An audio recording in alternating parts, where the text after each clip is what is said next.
Hello, welcome to our presentation surrounding WebPoint 2.0. Our focus of our research is particularly around MIT's work, and within this presentation we talk about certain key areas. Firstly, we define what Web 2.0 is, what is required, then onto the benefits, citing particular case examples, and the particular risks of a potential implementation, a milestone review, and where WebPoint 2.0 is going onto in the future. So what is Web 2.0? Web 2.0 is advertised as a set of innovative applications that's fundamentally going to change organizations. The idea involves applying the concept of a social networking site to business practices. However, if a firm were to invest and create a networking site for a company, its purpose would be different from, say, LinkedIn or Facebook, although the concept of instant communication and interaction would be the same. The increasing global distribution of the workforce means there is a growing need to find effective communication channels between employees. Web 2.0 could encourage collaboration, knowledge sharing, and employee training over the web.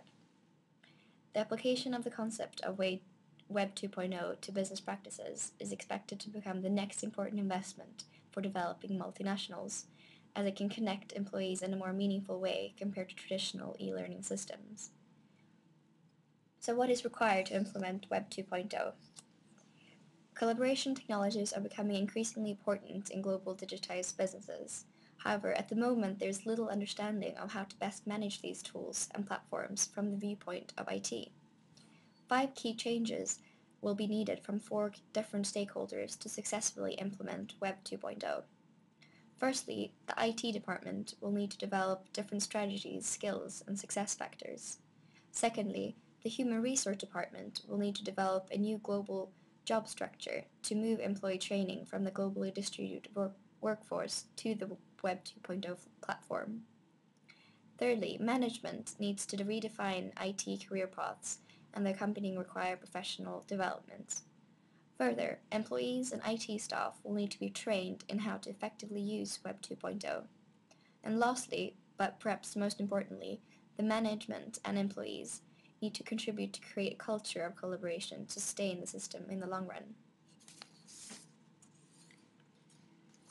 After closer examination of the articles provided by MIT, it has been revealed a few benefits have been revealed from the use of Web 2.0. Those benefits have been categorized under 3 major stakeholder-related categories. The first stakeholder is considered to be the firm. The benefits realized for the firm include competitive advantage, maximization of labor efficiency and effectiveness, collaboration and sharing of knowledge and expertise between firms, collaboration activities, higher growth rates, and lastly, support for firms' globalization strategy. The second stakeholder category that is affected positively from the use of Web 2.0 includes employees of the company. Firstly, the employees will gain new skills, and secondly, increase collaboration and sharing of knowledge and expertise between the employees. Learn about characteristics and capabilities of the technology. And lastly, the last category of stakeholders are the customers.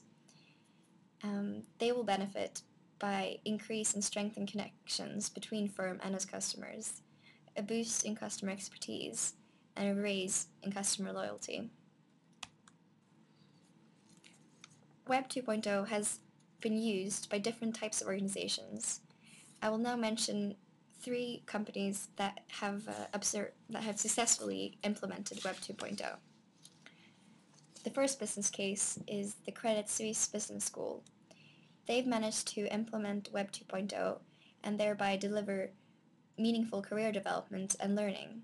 They've also invested and developed a career dashboard virtual learning community through the use of Web 2.0.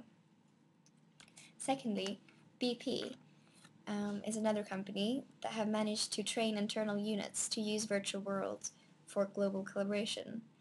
They've been able to target projects and develop a simulation and training. Lastly, EMC have managed to manage an effort to establish internal communities for employees, which means they can work together in more efficiently and instant way. Our next example is Credit Suisse, which we talked about on the previous page. We decided to show you an example of what Web 2.0 does within a real business community, rather than Facebook, Twitter, etc., which most people recognise Web 2.0. Here we can see Credit Suisse's business school, where it allows employees to have a look at various other employees and where they are in the world, what kind of training they can undertake. This allows for a massive collaboration platform across the whole world, ensuring that all employees are on a firm level playing field. Now we look at the potential risks and issues of implementation.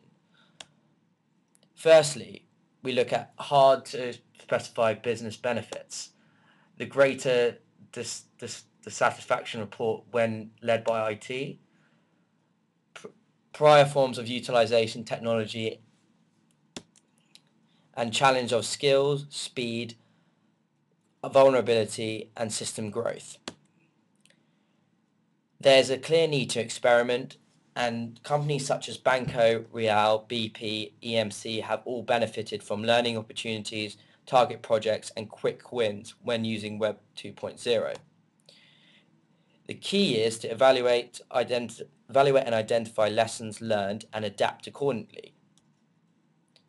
BT are a very good example of this, and have implemented Web 2.0 successfully through an implementation plan highlighted. Most people have the acumen to use Web 2.0. However, it needs to be applied in a business setting. Everyone knows how to use Facebook, Twitter, blogs, etc., but these need to be translated into real business benefits. Many different milestones have been set on the scale of an organization and previous IT projects. It's key to a benefits realization plan to review and adapt each milestone when needed. Examples of milestones we've set out are chosen investment, project planning for benefit realization, plotting the project in small groups/teams, as BT have done, and progress review, as well as a wide-scale introduction.